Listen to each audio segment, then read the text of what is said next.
ভাই এটাই তো আশরাফ ভাইয়ের বাসা না? ও ভাই এটাই। আচ্ছা ভাই শুনেন, আপনি একটা কাজ করেন, এই জায়গায় একটু বসেন, আমি বাবির এটাই নিয়ে আসি। হ্যাঁ ভাই দাঁড়ান, আপনি আগে লাশ নামান, আমাকে ছেড়ে দেন, আমার অনেক কাজ আছে। কি বলেন ভাই, গার্জিয়ান ছাড়া লাশটা কিভাবে নামায়? একটু দাঁড়ান ভাই প্লিজ। আরে না ভাই, আপনি বোঝার চেষ্টা করেন, আমার অনেক ভাড়া আছে, আমার জায়গায় কাজ আছে। আচ্ছা তাহলে ভাই একটু ধরেন, আমি নামাই এই জায়গায়। আসেন। হ্যাঁ ভাই ধরেন। ভাই আপনার মাথা দিয়ে ধরেন, মাঝখানে ধরছি। 1 মিনিট ভাই।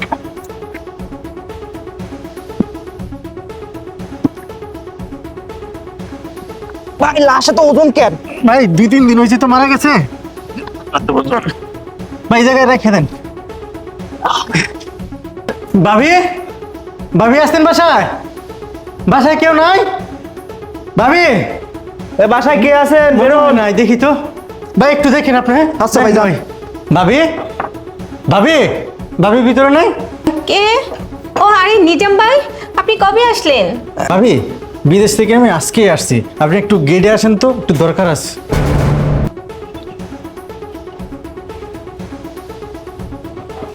আসেন ভাবি, আসেন আসেন। ভাই আমার ভাড়াটা দেন। ভাই এটা কে? দেবো তো। ভাবি এটা আমার বন্ধু, আপনার স্বামী আশরাফুল ইসলাম। না আশরাফ, এ হতে পারে না।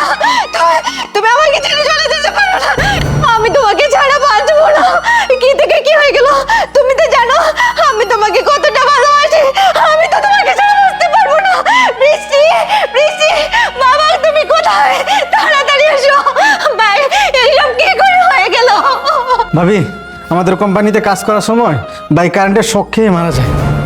ভাই জানেন, ও আমাকে অনেক ভালোবাসতো, ওর কাছে আমি যখন যা চেয়েছি তাই দিয়েছে।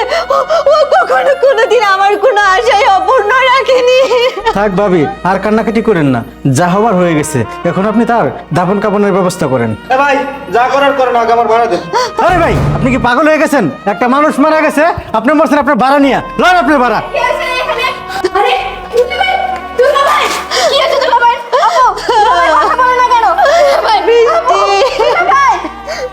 তোর দুলাভাই আর বেঁচে নেই, ও আমাকে ছেড়ে একেবারে চলে গেছে। এখন আমি কি নিয়ে থাকবো? এখন কে আমাকে দেখে শুনে রাখবে? কে আমাকে ভালোবাসবে? কে আমার আশাগুলো পূরণ করবে? বাবা, বাবা দেখো, তোমার জামাই আর বেঁচে নেই। এটা কিভাবে হলো মা? বাবা বিদেশে তোমার জামাই ওর কোম্পানিতে কাজ করার সময় কারেন্ট শক খেয়ে মারা গেছে। এখন আমি কি করব বাবা, তুমি বলো। মা আল্লাহ জিনিস আল্লাহ নিয়ে গেছে মা, কান্নাকাটি করো না মা। আমি ওকে ছাড়া বাঁচবো না বাবা। এনার এখন সব কাজ করতে হবে মা, লাশ যত উপরে থাকবে তত আমাদের পাপ হবে মা। কান্নাকাটি করো না মা, কান্নাকাটি করো না। বাবা লাশ দাফন করার আগে আমার একটা ছোট্ট কথা আছে। এই লাশ আনতে আমাদের 8 লক্ষ টাকা খরচ হয়েছে, সেই টাকাটা আমাদেরকে দিয়ে দেন, আমি চলে যাই। কি 8 লক্ষ টাকা? এত টাকা কোথা থেকে দিব আমরা? দেখেন অবাক হওয়ার কিছু নাই, আমি 8 লক্ষ টাকা খরচ করে আশরাফ ভাইকে আনছি। এখন টাকা আপনি দিবেন না আপনার বাবা দিবে সেটা আমি জানি না, আমার টাকা আমাকে বুঝিয়ে দেন, তারপর আপনারা দাফন করবেন না কি করবেন এটা আপনাদের ব্যাপার। আপনি যদি আমার টাকা বুঝিয়ে না দেন আমি কিন্তু লাশ দাফন করতে দেব না। কি কি বলছেন সব?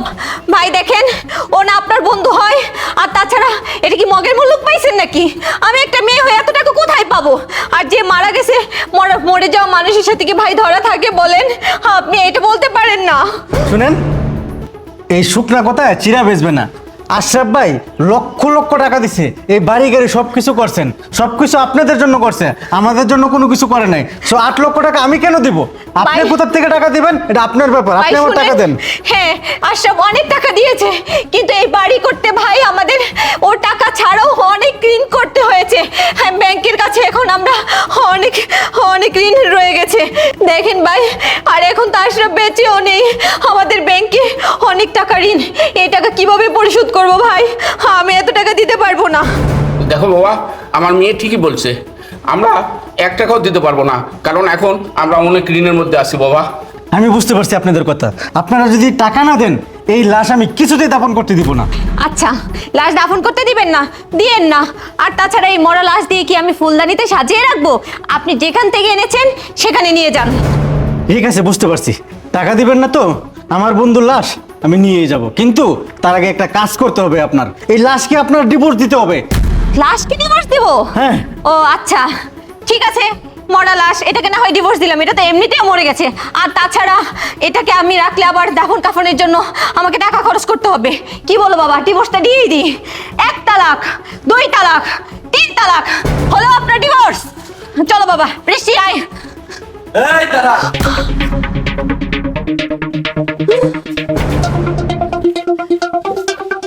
তুমি বেঁচে আছো কি করে? আমি মারা যাইনি। তবে কি জানিস, আমি যদি মারা যেতাম আমার মনে হয় তুই এবং তোর ফ্যামিলির মেম্বার অনেক খুশি হতি। এই যে আমার বন্ধু নিজাম আমাকে অনেকবার বলছে, অনেকবার বুঝাইছে, বন্ধু তুই কাদের জন্য এত কিছু করতেছিস, কাদের জন্য এত টাকা পয়সা পাঠাইতেছিস, তুই যাদের জন্য এত কিছু করতেছিস, এত টাকা পয়সা পাঠাইতেছিস, তারা তোকে কখনোই ভালোবাসে না, ভালোবাসে তোর স্বার্থকে, তোর টাকাকে। কিন্তু আমি আমার বন্ধুর কথা বিশ্বাস করি না। কেনই বা বিশ্বাস করব? কারণ আমি তো তোদের অনেক ভালোবাসি, অন্ধের মতো বিশ্বাস করি। আমার বন্ধু আমাকে আবার বুঝাইছে, বন্ধু তুই আমার কথা শুনে একটা বার মরার একটা নাটক করে দেখ, তাহলে তোর চোখে সবকিছু ক্লিয়ার হয়ে যাবে। আর আজকে তো আমার চোখের সামনে সবকিছু পানির মতো পরিষ্কার হয়ে গেল। আমি কাদের জন্য এত কিছু করেছি। এই যে আব্বাজান, নিজের বাবাকে যতটা ভালোবাসতাম, বিশ্বাস করতাম, শ্রদ্ধা করতাম, ঠিক আপনাকেও ততটাই ভালোবাসতাম, বিশ্বাস করতাম, শ্রদ্ধা করতাম। কখনো আপনাকে শ্বশুর মনে করি নাই, নিজের বাবা মনে করেছি। আপনিও আমাকে সামান্য 8 লক্ষ টাকার বিনিময়ে লাশটা গ্রহণ করলেন না। আপনার কি এতটুকু বিবেক বুদ্ধি নাই, এতটুকু মায়া নাই, এতটুকু ভালোবাসা নাই? আপনি এতটাই পাথর, এতটাই পাষাণ। আপনি আপনার অবস্থানটা ভুলে গেলেন কিভাবে? আপনি কি করতেন? মানুষের বাসায় কামলা দিতেন 300 টাকার বিনিময়ে। আপনার সংসার চলতো না। আপনাকে আমি বাজারে একটা দোকান করে দিছি, এই যে বাড়ি করে দিছি, প্রতি মাসে মোটা অঙ্কের ডলার পাঠাইছি আপনার অ্যাকাউন্টে, এত এত টাকা পয়সা পাঠাইছি। আপনি এবং আপনার মেয়েরা যদি এই সমস্ত টাকা চিবেও খান, তাও টাকা ফুরাবে না। তাহলে কেন আপনি আমার সাথে এমনটা করলেন? জানেন, আপনার প্রতি আমার অনেক শ্রদ্ধাবোধ ছিল, অনেক ভক্তি ছিল। আমি আশা করেছিলাম আপনাকে যেহেতু আমি বাবার মতো দেখি, বাবার মতো ভালোবাসি, অন্তত আপনি আমাকে 8 লক্ষ টাকা দিয়ে আপনি আমাকে নেবেন, কিন্তু নেননি। আপনার কথা আমি আর কি বলবো?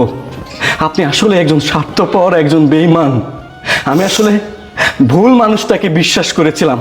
যতটা আপনাকে ভালোবেসেছি, এই ভালোবাসা যদি আমি আমার বাবার প্রতি দেখাতাম না, আমার বাবা আমার জন্য জীবনটা দিয়ে দিত। কথাই নেই, পর কখন আপন হয় না, পর পরই থেকে যায়।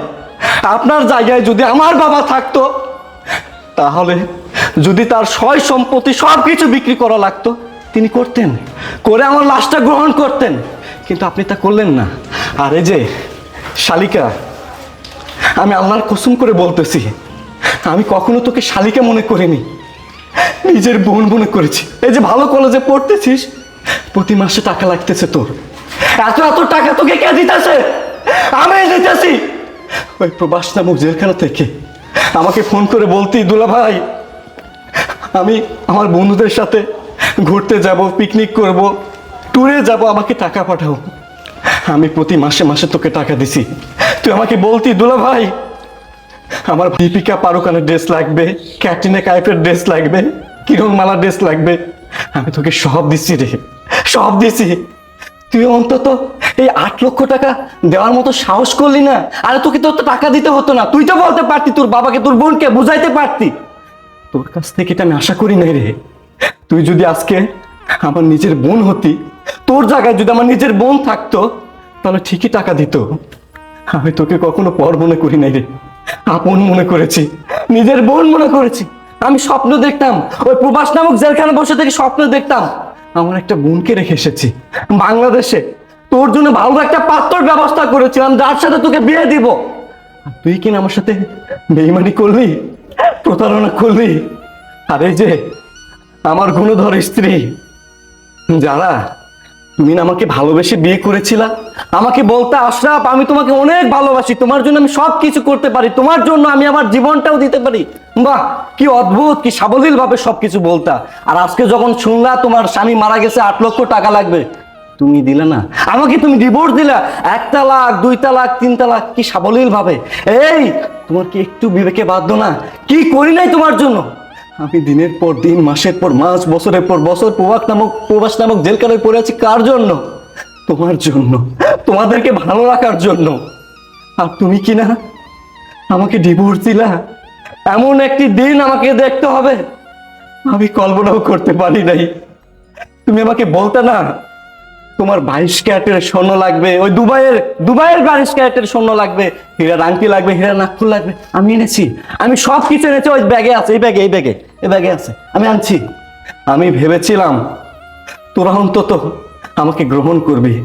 আজকে যদি আমার বন্ধুর কথা আমি শুনতাম, অনেক আগেই শুনতাম, তাহলে আজকে দিনটা আমাকে দেখতে হতো না। যারা, আমি তোমাকে অনেক ভালোবাসতাম। জানো যারা, আমি 8 ঘন্টা কাজ করি না, 20 ঘন্টা কাজ করি, আর বাকি 4 ঘন্টা কাজের ভিতরে থাকি। কেন থাকি? আমরা তো টাকার মেশিন, আমাদেরকে প্রবাসে পাঠানো হয়েছে টাকার জন্য, টাকা ইনকাম করার জন্য। আমরা টাকা ইনকাম করতে গেছি। কাকে কি বলতেছি? কোন বেঈমানদের বুঝাইতেছি? যে মায়ের বেঈমানেরা আমাকে ভালোবাসে না, আমাকে বিশ্বাস করে না, আমাকে শ্রদ্ধা করে না, তাদের বুঝে কি লাভ হবে?